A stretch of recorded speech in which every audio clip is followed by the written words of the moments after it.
Russia దగ్గర చమురుకుంటున్నామనే ఉద్దేశంతో కేవలం ఆ కారణం చూపిస్తూ భారత్ పై 50% సుంకాలు విధించినటువంటి ట్రంప్ 25% సుంకాలు ఈ నెల 7వ తారీఖు నుంచి అమల్లో ఉన్నాయి.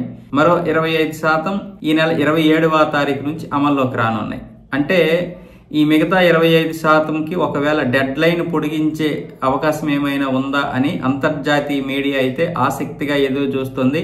White House business advisory Peter Navarro అయితే రాత్రి మీడియా మాట్లాడడం జరిగింది. మీడియా మాట్లాడితే బహుశా ఆ యొక్క 25%కి డెడ్ లైన్ పొడిగింపు ఉండకపోవచ్చు అని నేను అనుకుంటున్నాను. ట్రంప్ ఈ విషయంలో ఎక్కడా కూడా మాట్లాడడం లేదు, అలాగే దీని గురించి డిస్కషన్ కూడా వైట్ హౌస్ లో చేయడం లేదంటూ ఆయన అయితే చెప్పడం జరిగింది, వాణిజ్య సలహాదారు పీటర్ నరవ్. అంతేకాకుండా వ్యంగ్యంగా భారత్ పై కొన్ని వ్యాఖ్యలు చేశాడు. భారత్ సుంకాల్లో మహారాజు, అలాగే రష్యా దగ్గర చమురుకుంటూ లాభదాయకమైనటువంటి కార్యక్రమాలు చేస్తుందంటూ కొంచెం వ్యంగ్యంగా కూడా మాట్లాడాడు. సరే, వ్యంగ్యంగా మాట్లాడిన ఎవరి దేశం వారికి ఉంటుంది, ఎవరి దేశం విలువలు వారికి ఉంటాయి. ఏదో ఒక రోజు భారత్ యొక్క విలువలు కూడా తెలిసే అవకాశం కూడా ఉంటుంది. సరే, మీ దేశాన్ని మీరు లేపుకుంటారు, మా దేశాన్ని మేము లేపుకుంటాం. ఎవడి దేశం వాడిది, ఎవడి దేశం వాడికి గొప్ప.